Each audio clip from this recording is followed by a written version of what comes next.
habíamos dicho que los bienes de cambio se incorporaban a su costo de adquisición, ¿no? Y en la determinación del costo de adquisición de los bienes de cambio adquiridos, se tenía en cuenta el precio de compra de contado, más la porción asignable de los costos de compras y de control de calidad. También vimos que cuando el precio de contado no estaba disponible, lo que se hacía era se lo reemplazaba por una estimación del valor descontado de los pagos que íbamos a realizar al proveedor hasta el momento de la compra, teniendo en cuenta una tasa de interés que refleje, digamos, el costo del financiamiento para la empresa en cuestión, para la operatoria en cuestión y para los riesgos inherentes a este tipo de operaciones. De esa manera, nosotros habíamos visto la semana pasada que a partir del precio a pagar, mejor dicho, al proveedor, descontábamos teniendo en cuenta esa tasa y un sistema de descuento o un factor de descuento que considere el interés compuesto. Entonces, de esa manera obteníamos un valor estimado, que lo comparábamos y calculábamos la diferencia respecto del valor a pagar, o sea, el monto a pagar. Y esa diferencia nos determinaba los componentes financieros implícitos, ¿sí? Entonces, cuando nosotros teníamos el precio de contado, calculábamos los intereses explícitos. Y cuando no teníamos el precio de contado, o no se podía obtener de los elementos de la operación, o sea, de los elementos que obraban en el comprobante de la operación, lo estimábamos de esa manera que recién les decía. Y determinábamos los componentes financieros implícitos. Esos intereses explícitos o componentes financieros implícitos debían segregarse del valor de incorporación, es decir, deben sacarse, no deben formar parte del valor de incorporación de los bienes de cambio adquiridos. Y deben ser considerados como un costo financiero que habrá que ir devengando durante el plazo de la financiación.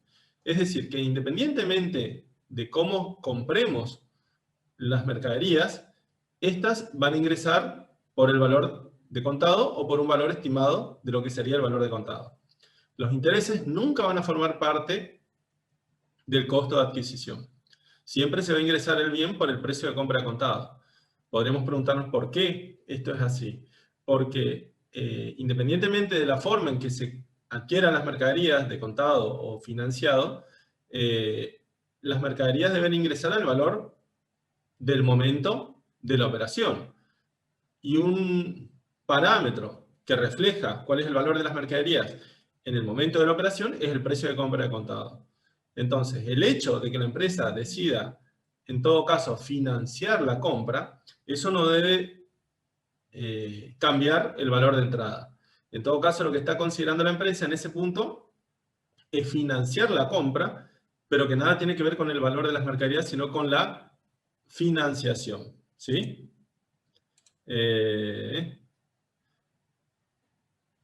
Ahí me están escribiendo, después los agrego al final. Al que me está escribiendo, después lo agrego al final de la clase para la asistencia, porque si no se va a ser interrumpido, ¿no?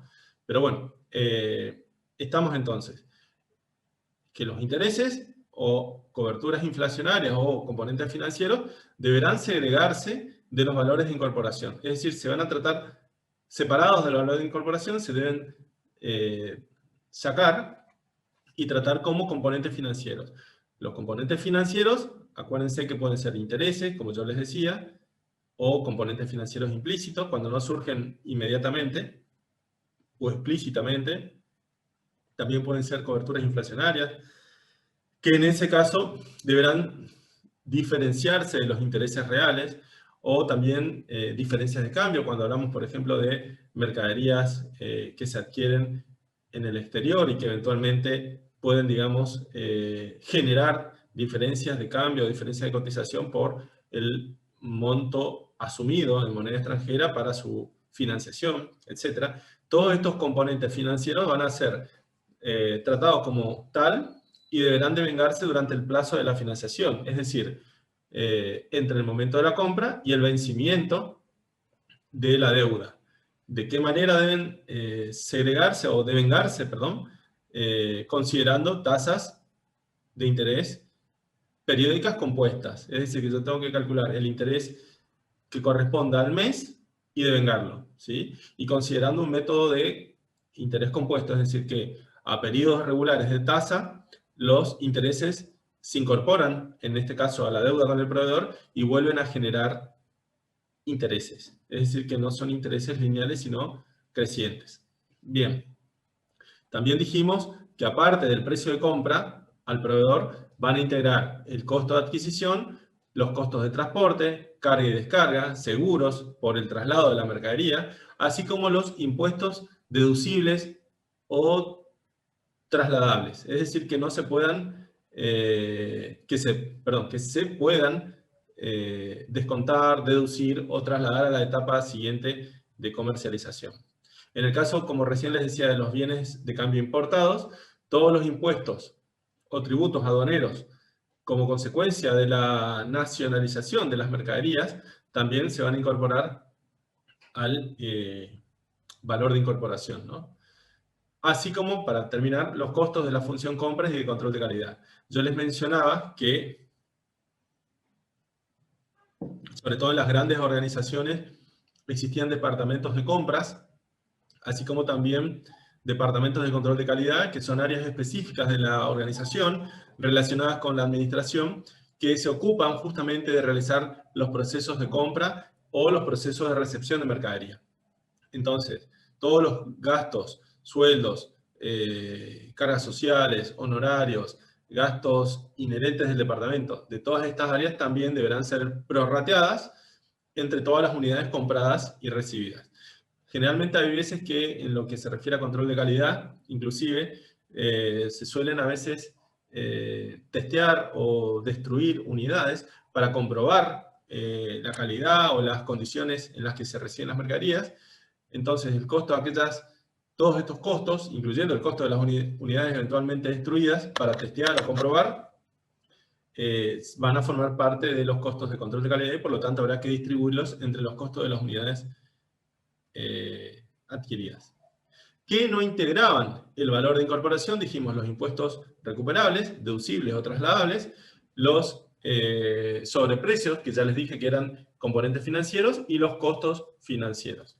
Algo de lo que también hablamos la semana pasada y que quedó, y ahí creo que terminamos la clase, es el tema de las bonificaciones. Yo les había comentado que las bonificaciones comerciales son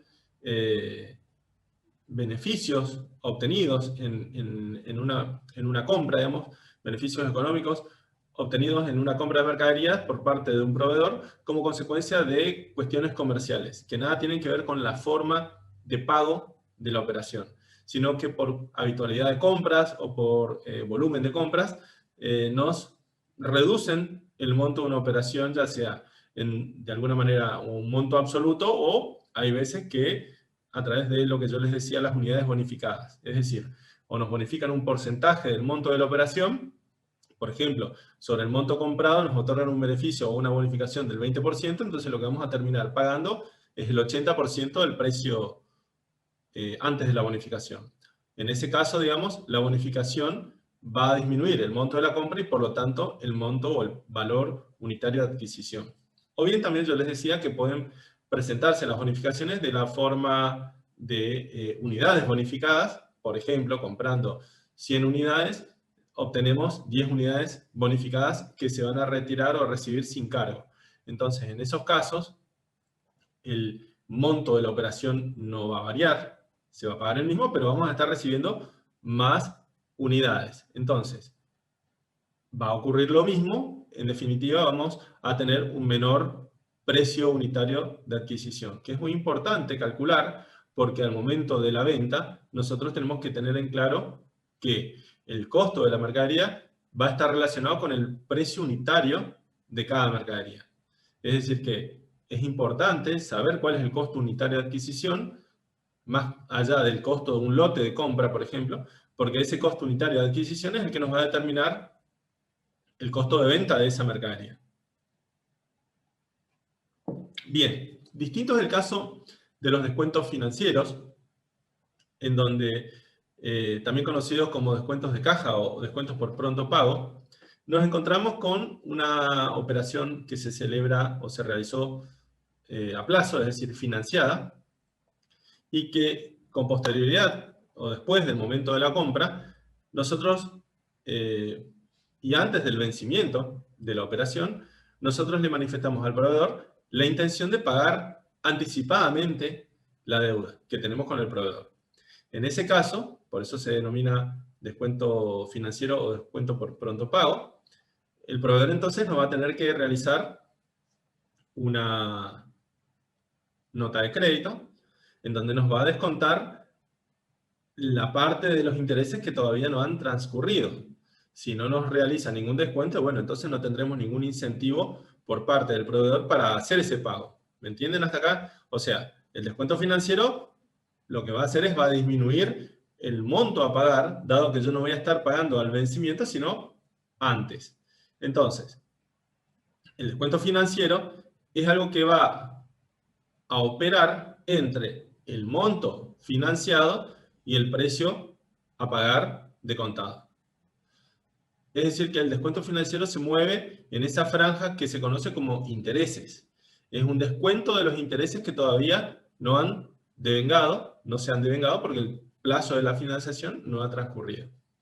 Como yo les decía, el descuento financiero se va a registrar en el momento del pago anticipado, previa obtención o recepción de esa nota de crédito por descuento financiero.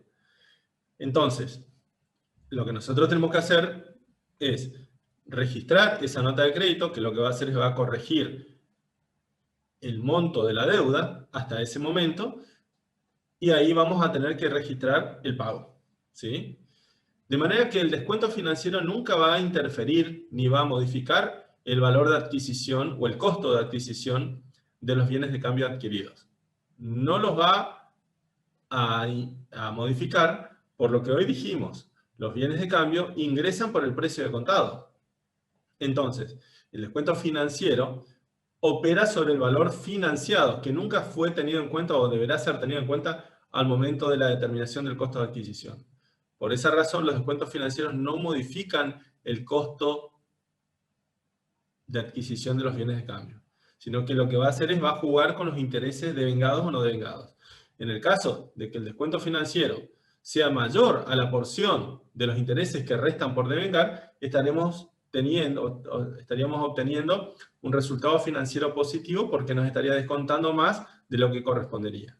Y si el descuento financiero fuese menor de los intereses que restan por devengar, en ese caso estaríamos teniendo un resultado financiero negativo. Es decir, que los descuentos financieros van a jugar contra ese parámetro.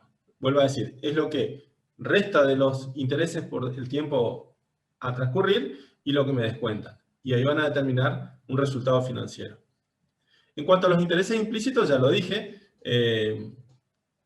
no surgen de los datos de la operación y se deben determinar al momento de la operación. Su tratamiento contable es devengarse a lo largo del plazo de la financiación. Me quiero detener ahora con respecto al impuesto, o mejor dicho, en general, a los impuestos que eventualmente puedan estar incluidos en el monto de las operaciones por compra de mercadería. Recién veíamos que los impuestos no recuperables integran el valor de adquisición o el costo de adquisición. Por lo tanto, ¿qué impuestos no integran? Todos los que sean recuperables, trasladables o deducibles. ¿Qué es un impuesto? Un impuesto es algo que el Estado cobra, ¿sí?, de los contribuyentes para poder financiar su funcionamiento, ¿no? La Constitución ya establece la potestad tributaria que tiene el Estado para poder aplicar tributos a la población y de esa manera financiar su funcionamiento. Hablo del funcionamiento del Estado en cuanto a educación, salud, seguridad, defensa interior, administración de justicia, es decir, las funciones que tiene el Estado y que son indelegables.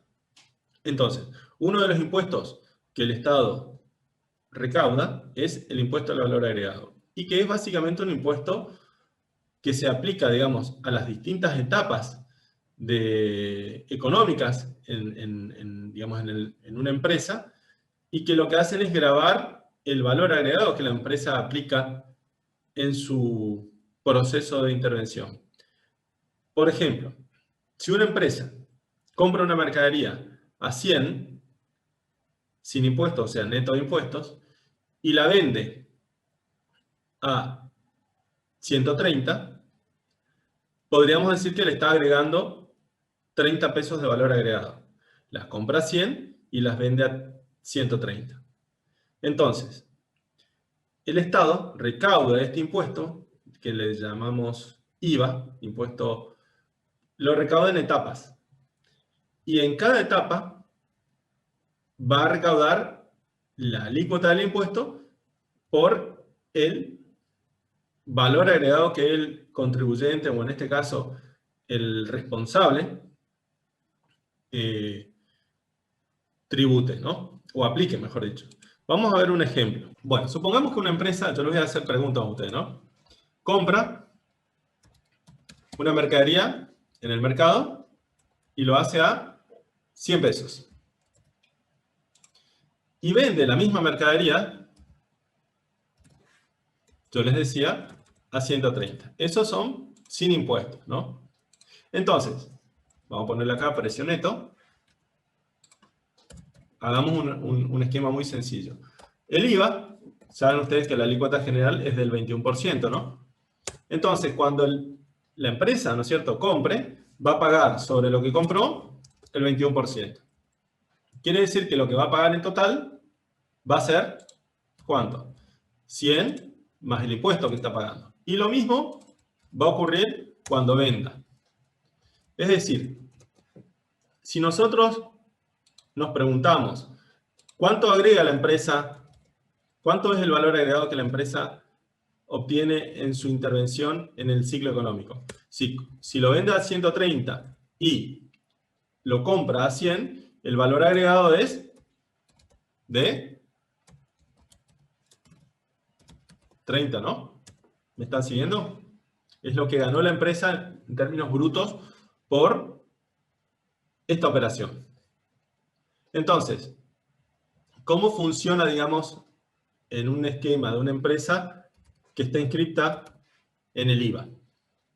Va a presentar una declaración jurada en donde va a decir débito fiscal o lo que cobró de su cliente, porque acuérdense que si la empresa vende a 130 más IVA, va a cobrar 157. Esto es lo que la empresa cobra. Y esto es lo que la empresa paga al proveedor. ¿Sí? Entonces, en la declaración jurada de la empresa en la que estamos analizando, vamos a tener el débito fiscal por 27,30, a lo que le va a restar o deducir el crédito fiscal. ¿Sí? Por lo tanto, va a pagar como saldo de declaración jurada, ¿cuánto? 27 menos el crédito fiscal, que nos da 6 pesos con 30, ¿ven? Eso es lo que la empresa va a tener que pagar al fisco. Y si yo me fijo, 6 pesos con 30, ¿qué es? Es el 21% ¿de qué? Del valor agregado.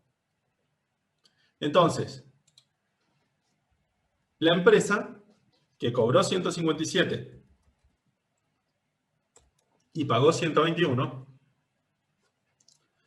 y además tiene que pagar 6 pesos con 30, se va a quedar con los 30 pesos limpios, ¿no? ¿Se entiende? A ver, hagamos financieramente el cálculo de la empresa. ¿Cuánto cobró como consecuencia de la venta? 157. ¿Sí? Eso le entró a la caja. ¿Cuánto le pagó al proveedor? 121.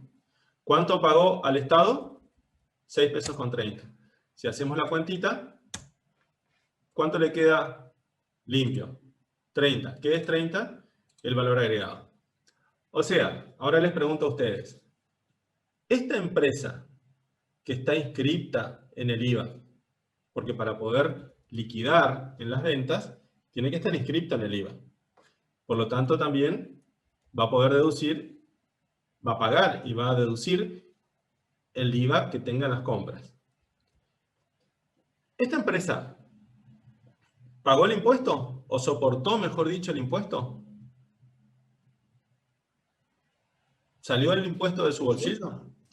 No, del que le compró la mercadería. ¿Quién pagó el impuesto? ¿Quién es el contribuyente? Del consumidor final. El consumidor final, El final. el que consume.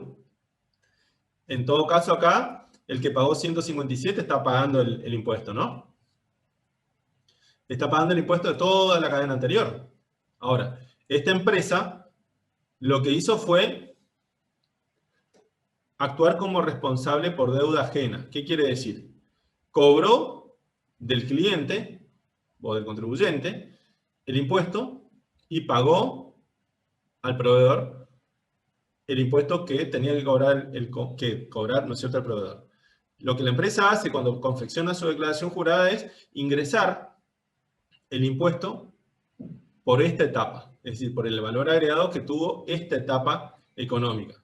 Como yo les mostré, el valor agregado que esta empresa aplicó en esta etapa es 30 pesos, porque compra 100 y vende a 130. Hablando de términos o de valores netos, los valores que se cobran y pagan son distintos. Ven que acá pagó al proveedor 121 y cobró al cliente 130. Entonces, ¿qué pasa? Porque nosotros estamos hablando de mercaderías y medición inicial. ¿Qué pasa con el IVA en este caso? En el caso, vuelvo a decir, de una empresa, ejemplo, empresa inscripta. Como está inscripta en el IVA, va a liquidar el impuesto en la etapa de comercialización y lo va a pagar en la etapa de compra. Por lo tanto, a su vez, va a presentar una declaración jurada y claramente va a deducir lo que pagó el proveedor de lo que tiene que ingresar al Estado. En este caso, el IVA que se está pagando en la compra se traslada a la etapa siguiente. Podemos decir dos cosas. O lo deducimos de un débito fiscal, con lo cual es un crédito acá, o podemos decir también que lo trasladamos a la etapa siguiente. Puede ocurrir también que en la compra nos apliquen una percepción de tasa municipal del 0,8. ¿Sí? Entonces nosotros vamos a estar pagando no 121, sino, a ver si dice bien, sí, 0,8. Vamos a estar pagando ¿cuánto? 121,80. La percepción que nos aplica el proveedor de tasa municipal no la puedo aplicar o trasladar a la etapa siguiente. ¿Por qué? Porque yo estoy vendiendo a un consumidor final y como no es un sujeto que esté dentro de la órbita de la tasa municipal, no le puedo aplicar una percepción. Sí le debería aplicar una percepción si al que le vendo está inscrito en una tasa municipal. Pero como yo vendo al público en general, para consumo, no la puedo aplicar. Lo que estoy queriendo poner de manifiesto es que esta percepción que estoy pagando en la compra, no la puedo trasladar a la etapa siguiente. Pero sí la voy a deducir cuando haga la declaración jurada de tasa municipal, la voy a deducir porque voy a tener una tasa municipal que pagar, por ejemplo, el 0,8% de las tasas, de la facturación, y voy a restar ingresos a cuenta. ¿Qué voy a restar? La percepción que me aplicaron. En este caso, por ejemplo, voy a tener saldo a ingresar, ¿cuánto? 0. Porque yo tenía que pagar de tasa 80 centavos, resto la percepción que me aplicaron, por lo tanto el saldo a ingresar es 0. Es decir, que esto forma parte de lo que se conoce como regímenes de pago a cuenta o de ingresos a cuenta de impuestos y tasas. Este concepto acá, percepción, es un concepto deducible. Y este otro concepto del IVA, por ejemplo, es un concepto trasladable. Ahora supongamos que yo tengo aparte, lo voy agregando más dificultades, tengo impuestos internos. Por ejemplo, 20 pesos. Impuestos internos que a veces el Estado aplica sobre ciertos productos y que los pago yo, ¿sí? Es decir, el proveedor me los liquida y yo los pago. En ese caso, este impuesto interno, yo no lo puedo trasladar a la siguiente etapa porque yo no estoy inscrito en esos impuestos internos. No puedo liquidarlos a la etapa siguiente y tampoco los puedo deducir de ningún concepto, ni de tasas, ni de contribuciones, ni de ningún tipo de obligación. Entonces, este caso de los impuestos internos, que acá los estoy poniendo de manifiesto, es algo que no lo puedo ni deducir ni trasladar. Y ahí sí formaría parte del costo de adquisición. Quiere decir que en este caso registraríamos mercaderías por el precio neto más los impuestos internos. Volví a aclarar que no son deducibles ni trasladables. IVA, crédito fiscal, iría la alícuota del proveedor, percepciones, tasa municipal, y acá pondríamos, por ejemplo, caja, lo que pagué. Veo si cierra, y cierra mi asiento. ¿Se entiende esto? ¿Cómo se determina el valor de incorporación de las mercaderías? Hay algunos productos, por ejemplo, cuando uno tiene una despensa que vende comestibles, bebidas. Por ejemplo, las bebidas, sobre todo las bebidas alcohólicas, tienen esto que nosotros vemos acá, que son los impuestos internos. Por ejemplo, las bebidas cola, creo que las cervezas, tienen impuestos internos. Los cigarrillos, todos los que son productos de consumo sobre los cuales el Estado cobra impuestos y que no se trasladan a la etapa siguiente, ¿no? Bien, sigo. Entonces estábamos acá hablando de la medición inicial de los bienes de cambio adquiridos y producidos. Conclusiones, cuando estábamos hablando de los impuestos. Cuando el impuesto sea trasladable, deducible, dije trasladable, deducible, o que se pueda descontar de algún impuesto, no va a integrar el costo de adquisición de los bienes de cambio adquiridos, sino que va a representar, como vimos en el asiento, un crédito fiscal.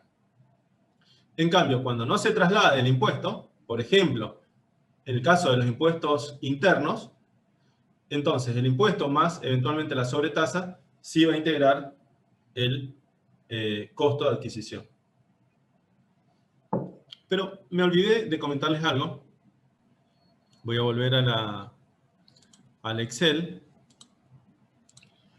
porque nos puede pasar, por ejemplo.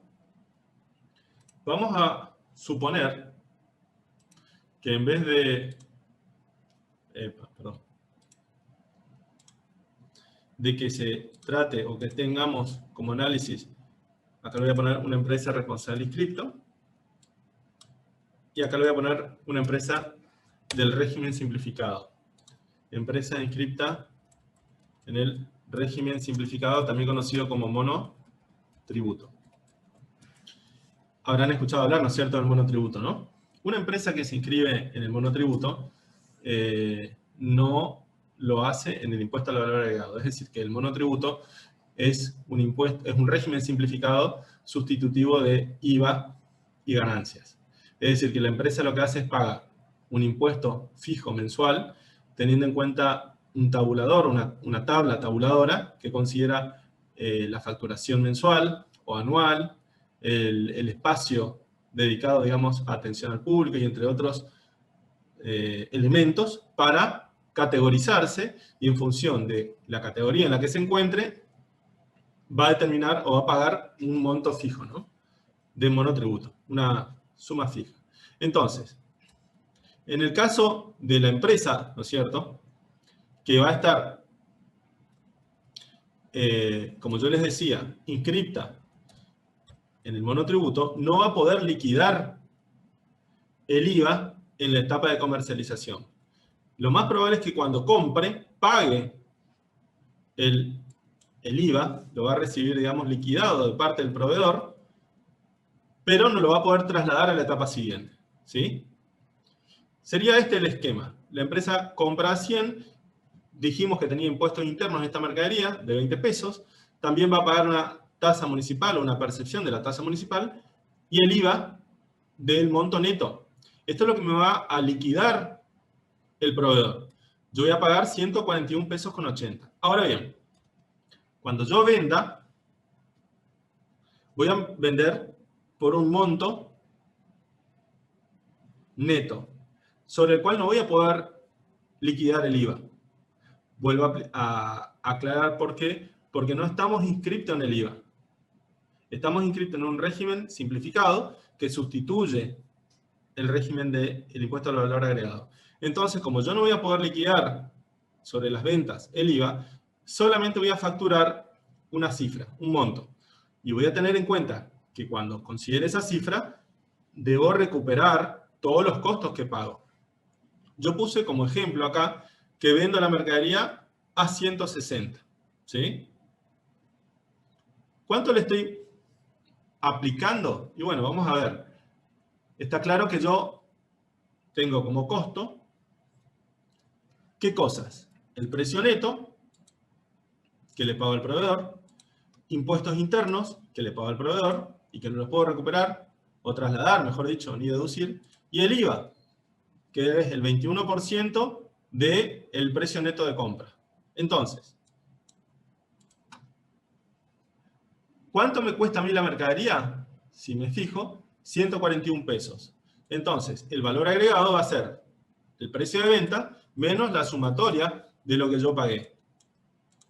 Y que no puedo trasladar a ningún otro lado. El valor agregado que yo voy a estar aplicando en esta etapa es 19 pesos. Es mi margen, en este caso, de marcación. Yo le marco 19 pesos porque pago 141 y la vendo a 160. ¿Sí? ¿Qué pasa con la tasa? La percepción que me cobran de tasa municipal, yo la voy a deducir. Es decir, que por más que yo sea monotributista, sí voy a tener que hacer mi declaración jurada de tasa municipal. Entonces, como yo no voy a liquidar IVA, no voy a tener que presentar declaración jurada mensual del impuesto. Entonces, ¿yo qué voy a hacer? Voy a cobrar 160 cuando venda la mercadería, le voy a pagar al proveedor 141,80 y me van a quedar 18 pesos con 20. ¿Se ve acá? Financieramente es lo que me va a quedar una vez que cierre el ciclo de la operación. Y lo puedo justificar, porque si yo gano 19 pesos y después tengo que pagar 80 centavos de tasa municipal, 19 pesos menos 80 centavos de tasa municipal me quedan 18 pesos con 20. Aclaro que la tasa municipal para mí representa un gasto, ¿no? Ahora bien, por el lado de la registración contable, las mercaderías van a ingresar al precio de compra al proveedor, más todos los conceptos o impuestos no trasladables, ¿no? Entonces, trasladables quise decir. La mercadería va a ingresar por el precio neto, más los impuestos internos, y en este caso más el IVA. Es decir que, en el caso de un monotributista, el IVA que pague al proveedor en las compras sí va a integrar el costo de adquisición. Por el lado de la tasa municipal, no. Vuelvo a repetir por qué. Porque la tasa municipal en este punto es un concepto deducible. No así el IVA y los impuestos internos. El precio total que vamos a pagar al proveedor va a ser el precio de compra de contado, más los intereses, más sobreprecios de inflación, cuando existan, más los impuestos. ¿Qué es lo que nosotros tenemos que considerar al momento de registrar la adquisición de las mercaderías? Esto que estábamos viendo hoy acá. Todo lo que sea recuperable, deducible o trasladable no va a formar parte del costo de adquisición. Bien. Después de hablar de los bienes de cambio adquiridos, que era el caso de las mercaderías de reventa y de las materias primas y materiales en el caso de las industrias, tenemos que hablar de los bienes de cambio incorporados por aportes y donaciones. En el caso de los bienes de cambio que se incorporen por aportes o donaciones, no vamos a estar comprando las mercaderías, en el caso de un aporte, porque la estamos recibiendo en calidad de integración del capital que suscribió un socio. En ese caso, la empresa no tiene que pagar a un proveedor por las mercaderías que recibe, no va a tener una factura de compra por parte de ningún proveedor, sino lo que va a pasar es que el socio las va a aportar por una porción de capital que suscribió y que tiene que integrar. Entonces, en ese caso, ¿cómo medimos las mercaderías o en este caso los bienes de cambio? Dado que no se adquieren en el mercado. De igual modo, si estamos, por ejemplo, en una situación en donde recibimos los bienes de cambio en calidad de donación. ¿Qué es una donación? Una donación es cuando un tercero me entrega, en este caso, bienes de cambio, sin esperar nada a cambio, es decir, sin contraprestación alguna. Porque cuando nosotros compramos mercaderías a un proveedor, se las tenemos que pagar, de contado o financiado. Cuando recibimos mercaderías por un aporte, no las tenemos que pagar, pero sí tenemos que emitir acciones. Y en ese caso le estamos entregando títulos de capital al accionista. Y por esas acciones recibimos las mercaderías. En el caso de la donación, no hay contraprestación alguna. Es una liberalidad que se toma al tercero y que por esa liberalidad nos entrega las mercaderías y que después nosotros las vamos a vender porque son bienes de cambio, dijimos. Necesitamos saber a qué valor ingresan, en este caso, al patrimonio. ¿Qué dice la resolución técnica 17? A ver si la tengo acá en el punto 423, porque por ahí miramos mucho la filmina y acá yo tengo las resoluciones técnicas, la 17, y en lo que es medición inicial, dice, tenemos lo que recién estábamos viendo en la filmina, ¿no? ¿Están viendo la resolución técnica 17 o no se ve? ¿Sí? Sí, se ve, profe. Perfecto. Esto era lo que la semana pasada yo les hice leer, ¿se acuerdan? Entonces, tenemos la regla general, después hablamos de los bienes adquiridos, y acá tenemos los bienes incorporados por aportes y donaciones. ¿Qué dice? La medición original de estos bienes se va a efectuar a sus valores corrientes a la fecha de incorporación. Y a continuación habla de los bienes incorporados por trueques. ¿Saben lo que es un trueque? ¿Qué es un trueque? Intercambiar un bien por Cambio otro. de algo por otra cosa. Exacto. Tengan en cuenta que estamos hablando, entonces, de bienes de cambio, ¿sí? ¿Cuál podría ser un ejemplo?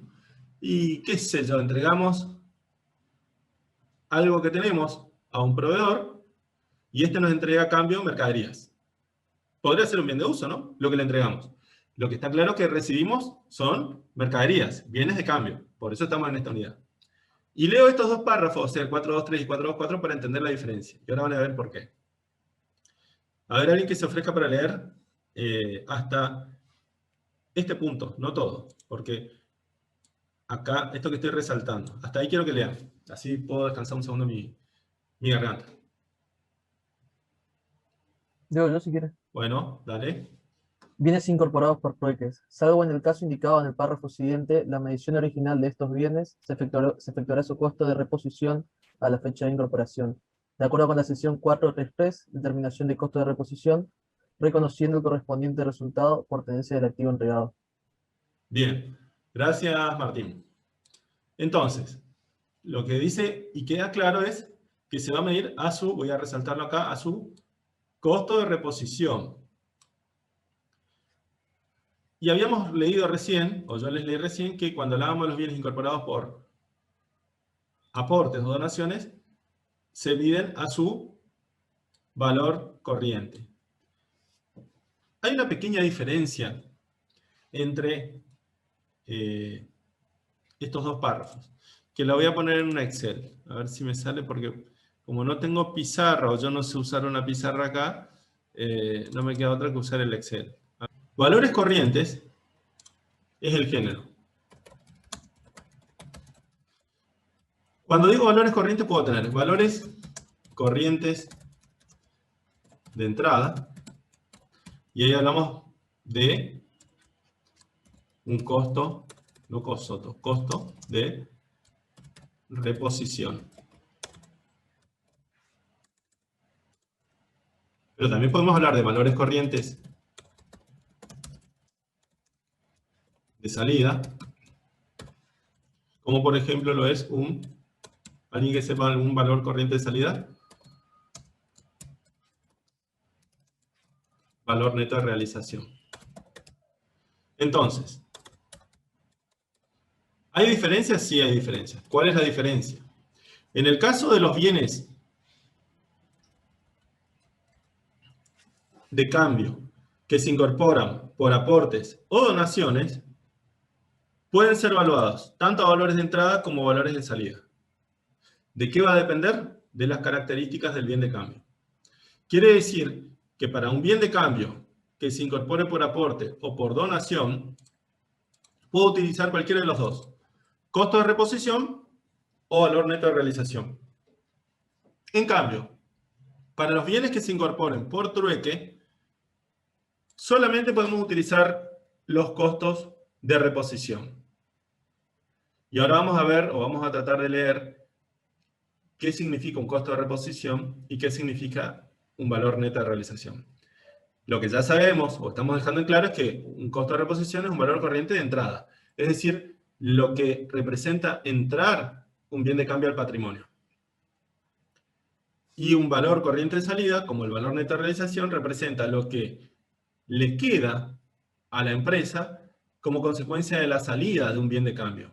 Pero le queda en términos del ingreso por venta, no en términos brutos, ¿sí? No como ganancia, sino el ingreso neto como consecuencia de su realización o venta. Por eso es un valor neto de realización. ¿Se entiende la diferencia entre estos dos párrafos?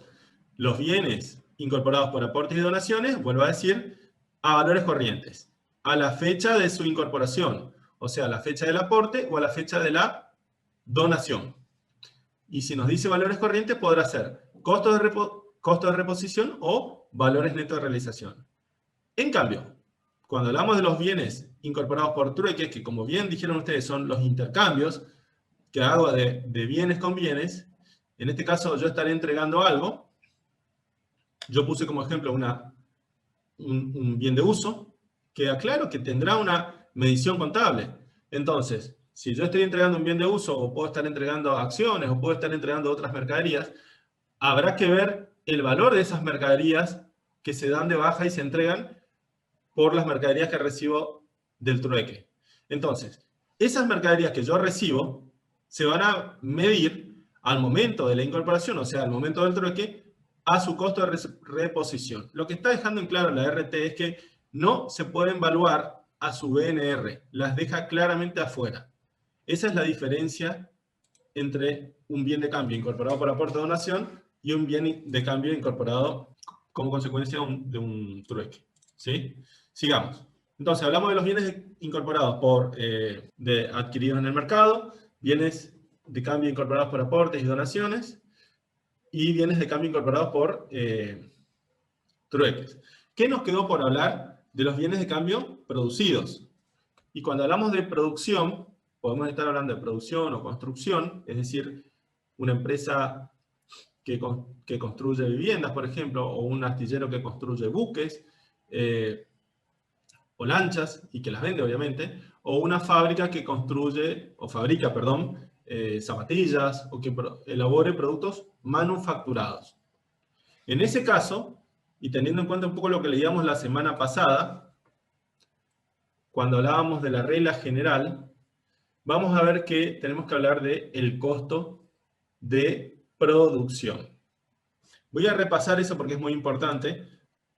Ustedes quizás se acuerdan, quizás no, pero cuando nosotros leímos, yo me acuerdo que les hice leer, a ver, me fui muy para arriba, acá. Reglas generales de los costos. Mediciones contables de los costos, reglas generales. En general, la medición original de los bienes incorporados y de los servicios adquiridos se practicará sobre la base de su costo. El costo de un bien es el necesario para ponerlo en condiciones de ser vendido o utilizado, lo que corresponde en función de su destino. Por lo tanto, incluye la porción asignable de los costos de los servicios externos e internos necesarios para ello. Por ejemplo, flete, seguro, costo de función de compras, costo del sector de producción. Además de los materiales o insumos directos e indirectos requeridos para su elaboración, preparación o montaje. Las asignaciones de los costos indirectos deben practicarse sobre bases razonables, que consideren la naturaleza del bien o servicio adquirido o producido, y la forma en que sus costos se han generado. En general, y con las particularidades indicadas más adelante, se adopta el modelo de costeo completo, que considera costos necesarios tanto a los provenientes de los factores de comportamiento variable como a los provenientes de los factores de comportamiento fijo que intervienen en la producción. Bien, gracias. Entonces, lo que queda claro, digamos, que se van a considerar, cuando estemos hablando de la producción de un bien, la totalidad de los costos. Hay una clasificación que ustedes la ven en la materia contabilidad de costos o costos, que habla de la naturaleza de los costos. Y se clasifican, digamos, a los mismos, de acuerdo a su naturaleza, en tres categorías, que son las materias primas y materiales directos, como primera categoría. La segunda categoría de la que se habla es la de la mano de obra directa. Y la tercera categoría es la de las cargas fabriles o costos indirectos de producción. Esta clasificación tiene en cuenta justamente la relación que existe entre el costo y lo que se define como unidad de costeo. La unidad de costeo es una unidad o parámetro que se tiene en cuenta para el cálculo de los costos o para la acumulación y determinación de los costos. Entonces, un costo es directo o indirecto si lo relacionamos o lo tenemos en cuenta con la unidad de costeo. Entonces yo puedo decir que la unidad de costeo, por ejemplo, va a ser el producto que yo calculo y sobre el cual quiero saber cuál es su costo. Entonces, un costo directo de ese producto va a ser todo aquello que yo identifique en esa unidad de costeo. Entonces, si hablo de las materias primas y materiales, serán costos directos aquellos materiales y materias primas que yo puedo identificar de manera directa en la unidad de producción o unidad de costeo. En la segunda categoría, si hablamos de la mano de obra directa y la relacionamos con la unidad de costeo, o en nuestro caso con la unidad de producción o el producto que elaboremos, será el costo de mano de obra que yo puedo identificar o asociar en esa unidad de acumulación. Y de esa manera, yo identifico entonces esos costos directos y puedo determinar de manera directa qué incidencia tienen los costos en una unidad de producción, tanto de materia prima como mano de obra. Los restantes costos van a ser indirectos. ¿Por qué? Porque no los puedo asociar de manera directa, sino que a través de alguna regla de apropiación o de distribución o de prorrateo, que van a ser incorporados al costo de producción. Es decir, son costos generales del sector de producción que no los puedo asociar con la unidad de producción o con la unidad de costeo. Se conocen con el nombre de cargas fabriles. Ahora, ¿qué dice la RT17 que acabamos de leer? Van a ser elementos que integren el costo de fabricación y que va a ser nuestro parámetro de medición, todos los costos necesarios, todos, tanto los de comportamiento variable como los de comportamiento fijo. Y está hablando de otra clasificación de costos, ya no según su naturaleza o su relación con la unidad de costeo, sino con el comportamiento del costo. Porque dice comportamientos variables y comportamientos fijos. ¿Qué es un costo variable? Es un costo que existe cuando hay producción y varía. Entonces, cuando la producción es cero, el costo es cero. Y cuando el costo variable total es cero. Y cuando la producción existe, aparece el costo variable. Y a medida que aumenta la producción, aumenta el costo variable total.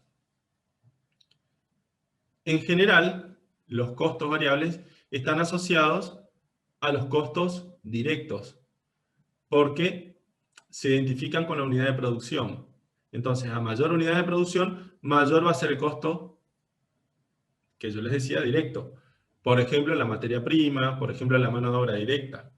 En cambio, los costos fijos son aquellos costos en general indirectos y que están relacionados con una capacidad de producción instalada. Es decir, que no están relacionados con una producción específica, sino con la capacidad disponible de producir o de fabricar. ¿Son costos necesarios para producir? Por supuesto. ¿Pero existen cuando hay producción? No necesariamente. Es decir, que los costos fijos existen dentro de determinada escala. Y son los costos de la capacidad instalada. Entonces, el problema con respecto a los costos fijos es que deben apropiarse o distribuirse a la producción. Ahora, la pregunta es, ¿a qué producción debemos aplicar, distribuir o prorratear los costos fijos? Una respuesta podría ser a la producción real. Otra podría ser a la producción estándar. Y otra podría ser, o teórica, y otra podría ser a la producción normal. Son tres preguntas que tienen respuestas distintas. El volumen de producción real es lo que yo al final del periodo constato como lo realmente hecho y obtenido. No parece ser el parámetro más adecuado para prorratear los costos fijos, porque puedo tener años buenos y años malos. Es más, en determinadas industrias hay paradas técnicas que se hacen cada tantos ciclos de producción. Por ejemplo, en los hornos, en la industria siderúrgica, donde se funden los metales, digamos, en altos hornos de altas temperaturas, cada 5 años o cada 6 años hay que hacer paradas técnicas de mantenimiento. Entonces, el volumen de producción en determinados años va a ser mínimo o nulo. Y en otros 5 años voy a tener producción. Entonces, claramente va a haber que considerar los ciclos de producción. ¿Qué quiere decir esto? Que el volumen real no vendría a ser el parámetro adecuado para prorratear los costos fijos. Podríamos decir el costo teórico, el que dice el manual de fábrica sobre lo que se puede llegar a producir o obtener, tampoco. ¿Por qué? Porque el volumen de producción teórico es aquel volumen de producción que considera las horas de una jornada laboral en condiciones óptimas. Si, por ejemplo, tenemos una jornada de trabajo de 8 horas, el volumen de producción teórico vendría a ser si durante las 8 horas la fábrica produce y trabaja sin detenciones, sin paradas, sin ningún tipo de problema. Y eso tampoco es un parámetro real, porque nunca se da. Yo puedo tener, por ejemplo, una fábrica, una máquina que esté en la fábrica y que tenga la capacidad de procesar tantas unidades de producto por hora. Y si yo esa cantidad de unidades a producir por hora las multiplico por las 8 horas, obtendría, por ejemplo, la producción teórica. Pero esa producción, vuelvo a repetir, nunca se da. Entonces, hay un parámetro que se conoce como volumen de producción normal, que está por debajo de la capacidad de producción teórica, y que refleja, según la RT, un promedio de lo que se viene produciendo en los últimos años, considerando, de acuerdo al criterio profesional, un periodo adecuado. Entonces, ese volumen de producción normal, que está por debajo de la producción teórica, es el que recomienda se considere para prorratear los costos fijos. De manera que el costo de producción unitario total va a ser la sumatoria de los costos variables más, el costo variable unitario más el costo fijo unitario, que va a ser la relación entre el costo fijo total y eso que definíamos como el volumen de producción normal. ¿Dónde está eso en la norma? Bien, si vamos un poquito más abajo, acá donde dice 426, bienes producidos, yo les voy a leer lo que recién les decía. El costo de un bien producido es la suma de los A, costos de los materiales e insumos necesarios para su producción, vendría a ser las materias primas y materiales, y B, los costos de conversión, mano de obra, servicios y otras cargas, tanto variables como fijos, ¿sí? Quiere decir que acá está agregando o considerando dentro del costo de producción los costos variables y los costos fijos. Lo que no nos está diciendo es cómo calculamos el costo fijo unitario. Nos lo va a decir más acá abajo. Y en tercer lugar, con un asterisco o con una llave, porque habla de una salvedad, una excepción, los costos financieros que puedan asignárseles de acuerdo con las normas de la sección 4.2.7, costos financieros, que es lo que sigue acá, más abajo, 4.2.7. Después vemos eso. Ahora dice, el costo de los bienes producidos debe incluir la porción de los costos ocasionados, no debe, perdón, incluir los costos de las improductividades físicas o ineficiencias en el uso de los factores en general, y la ociosidad producida por la falta de aprovechamiento de los factores fijos originados en la no utilización de la capacidad de planta a su nivel de actividad normal. ¿Qué quiere decir? Que el costo de producción no va a considerar las improductividades extraordinarias, aclaro, extraordinarias, porque va a haber improductividades normales inevitables que sí van a formar parte del costo. Y en segundo lugar dice las ociosidades producidas por la falta de aprovechamiento de los factores fijos originadas en la no utilización de la capacidad de planta a su nivel de actividad normal. Y ahí ya nos está dando un parámetro de lo que recién decíamos. Los importes correspondientes a cantidades anormales de materiales, o sea, improductividades, mano de obra u otros costos de conversión desperdiciados razonablemente determinables y que distorsionen el costo de los bienes producidos, no van a participar en la determinación y deben ser reconocidos como resultados del periodo, o sea, pérdidas. Ahora bien, y acá está lo que yo decía, el nivel de actividad normal es el que corresponde a la producción que se espera alcanzar como promedio de varios periodos bajo las circunstancias previstas, de modo que está por debajo de la capacidad teórica que yo decía, o capacidad total, y debe considerarse como un indicador realista y no como un objetivo ideal. El número de periodos a considerar para el cálculo de dicho promedio debe establecerse con base al criterio profesional, teniendo en cuenta la naturaleza de los negocios del ente y otras circunstancias vinculadas, entre otros, con los efectos cíclicos de la actividad, los ciclos de vida de los productos elaborados y la precisión de los presupuestos.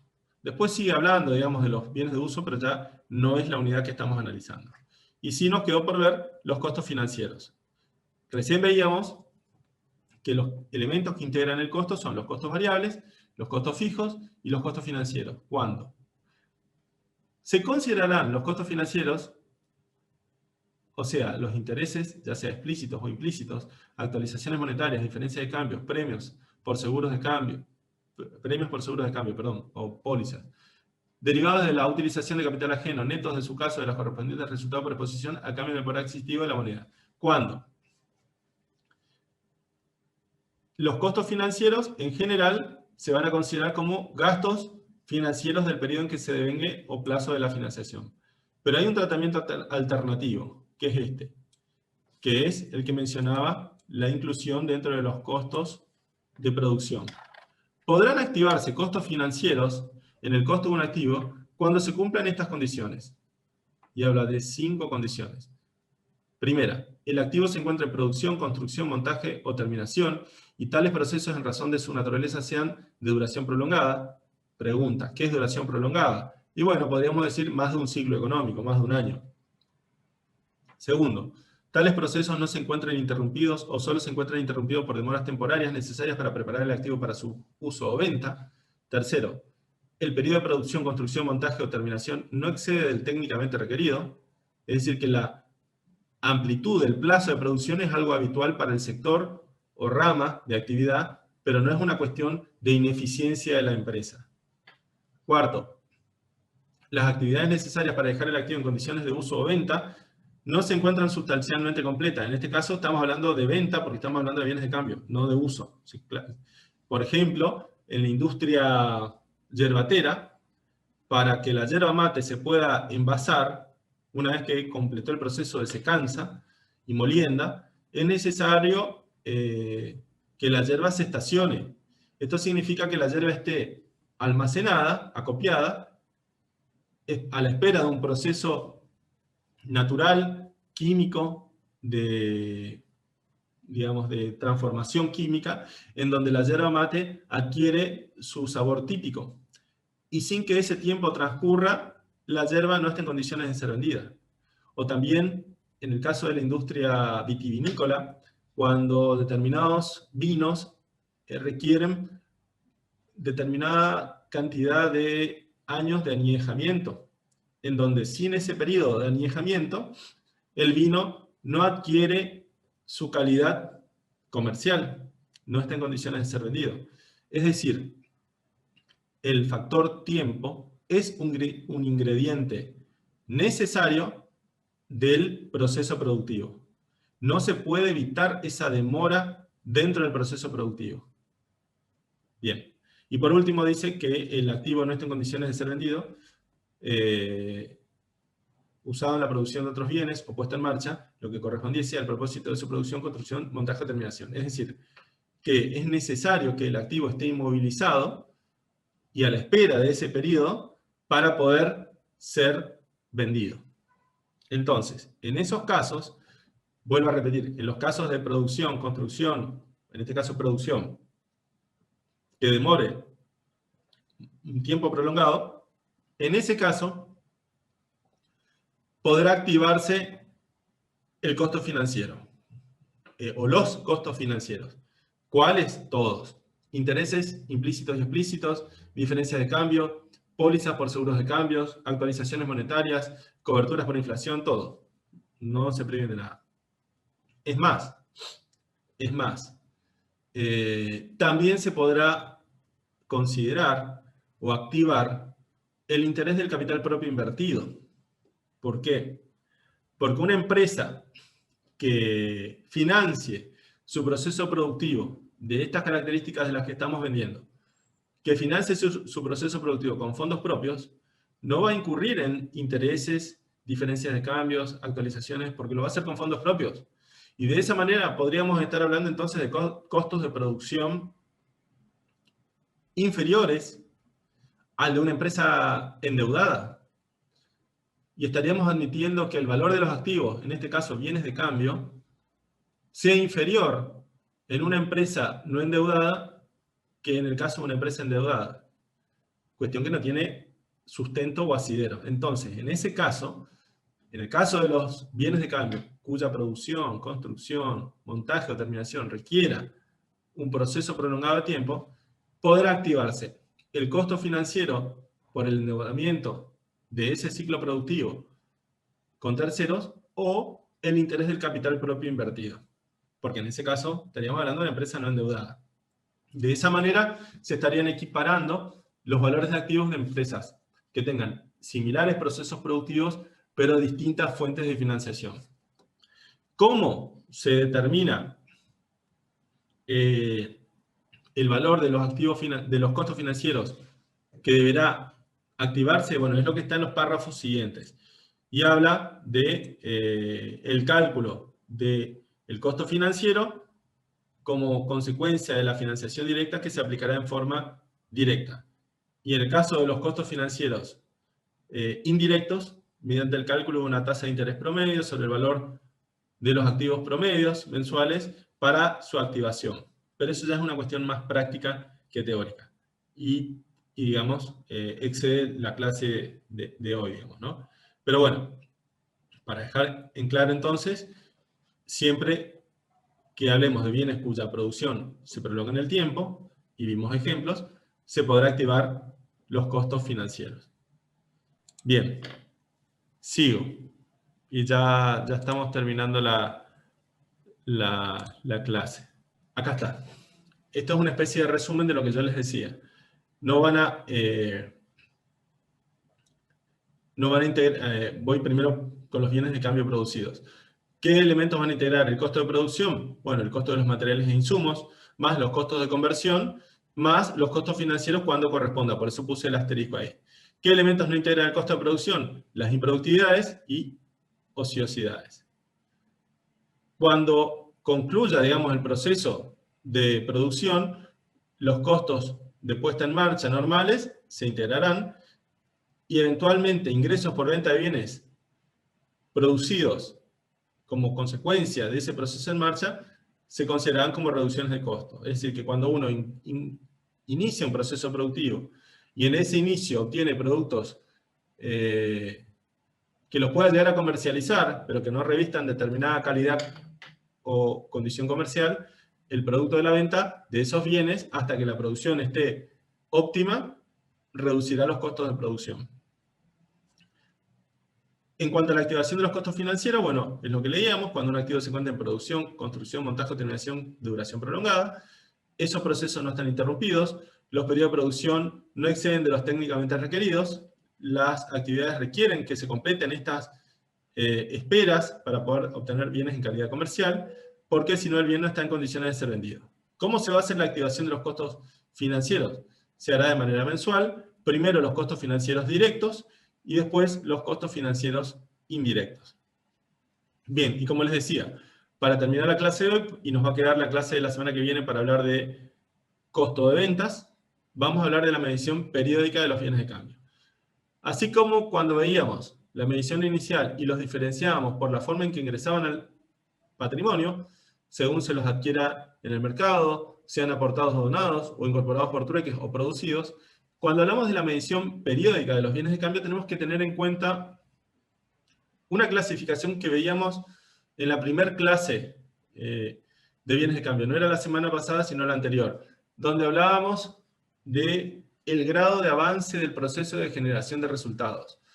Y teníamos en cuenta en esa clasificación qué tan fácil o tan difícil era la venta del bien. Es decir, si la venta de nuestra mercadería, de nuestro bien de cambio o nuestro producto terminado, es algo fácil o difícil.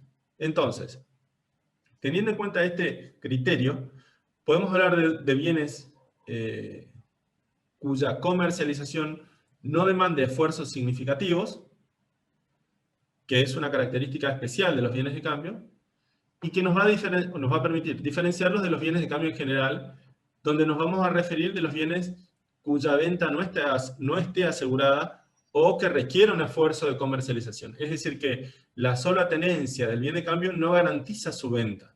Hay que hacer un esfuerzo, y ese esfuerzo se puede traducir en publicidad, en campañas de promoción, etc. Entonces, teniendo en cuenta estas características de los bienes de cambio, podemos hablar de 4 categorías, que son las que van a establecerse para la medición. La primera habla de los bienes de cambio fungibles, con mercado transparente, y que se puedan comercializar sin esfuerzo significativo. En ese caso, se van a evaluar a su BNR. ¿Qué son bienes de cambio fungibles? Bienes de cambio fungibles son bienes que se identifican por una calidad o cualidad, y que son intercambiables por otro de la misma especie, porque respetan, como yo les decía, una cualidad, no se diferencian de otros. En general, estos bienes están asociados con los productos primarios, o los conocidos commodities, que se comercializan en mercados internacionales, o a veces mercados nacionales o regionales, pero de que en esos mercados surge una cotización. Y como consecuencia de ese intercambio en esos mercados, es muy fácil la comercialización. Es decir, que la posesión de estos bienes de cambio garantiza, digamos, la venta. Solamente tengo que mandar los productos al mercado, y es el mercado el que me compra la producción o los productos y me liquida el valor de lo que tengo a la cotización del mercado. En esos casos, los bienes se van a evaluar, cuando los tengo, a su BNR. Es decir, como si los hubiese vendido. A pesar de que no están vendidos, los tengo yo. No hubo entrega si los tengo yo. En segundo lugar, habla de los bienes de cambio sobre los que se hayan recibido anticipos, y ese anticipo fije el precio de venta del total del bien o de la porción anticipada. Quiere decir que, en este caso estamos hablando de un cliente que me vino y anticipó parte del precio del bien, y además se establecieron cláusulas contractuales que garanticen la efectiva concreción de la venta. En ese caso, estamos hablando de que para que se concrete la venta, solo resta entregar el bien y cobrar el saldo, porque, como les dije, hubo un anticipo. Esto está asociado a veces con la industria de la construcción, en donde el cliente hace anticipos a medida que la obra avanza, y a medida que la obra se va ejecutando, es decir, la vivienda se va construyendo, se va integrando el precio de venta. Habría nada más que tener en cuenta que las condiciones contractuales garanticen la concreción de la venta, es decir, que el cliente que me está anticipando el bien no pueda retractarse, salvo violaciones graves del contrato de compraventa, ¿no? En ese caso, entonces, también se van a evaluar al valor neto de realización. Estamos hablando de las mercaderías que tengamos. Y por último, los bienes de cambio en producción, construcción, mediante un proceso que sea prolongado. Entonces, si se han recibido anticipos que fijen precios y las condiciones contractuales aseguren la efectiva venta, el ente además tenga capacidad financiera para finalizar la obra y exista certidumbre respecto de la concreción de la ganancia, vamos a evaluarlo al valor neto de realización proporcionado al grado de avance de la obra de construcción. En los restantes casos, cuando no haya anticipos, es decir, que nosotros estemos construyendo un bien a riesgo, en ese caso lo vamos a evaluar al costo de reposición proporcionado al grado de avance de la obra. Es decir, el costo de un bien terminado a valores de reposición, pero graduado al grado de avance de la obra, ¿no? Y si la obtención de ese costo de reposición es dificultosa o imposible, bueno, al costo original, que vendría a ser el costo determinado por acumulación de erogaciones durante el proceso de fabricación o construcción. Y por último, la categoría final, que es la de los bienes de cambio en general, que es la que yo hoy les decía, cuando no tenemos certeza o seguridad respecto de la venta de un bien de cambio, en esta categoría ingresan, yo diría, la mayoría de los bienes de cambio. En ese caso, los bienes se van a medir al cierre del ejercicio a su costo de reposición a la fecha de la medición o de los estados contables. Si su obtención o el cálculo del costo de reposición no se puede obtener, o es muy dificultoso, o los costos de obtener exceden los beneficios de contar con él, entonces en ese caso vamos a utilizar el costo original, que vendría a ser el costo de adquisición, o sea, lo que me costó cuando adquirí el bien. Bueno, con esto nosotros estamos llegando a un punto en la unidad 6 de bienes de cambio, donde vemos, ya hablamos de medición inicial, ahora acabamos de mencionar medición periódica,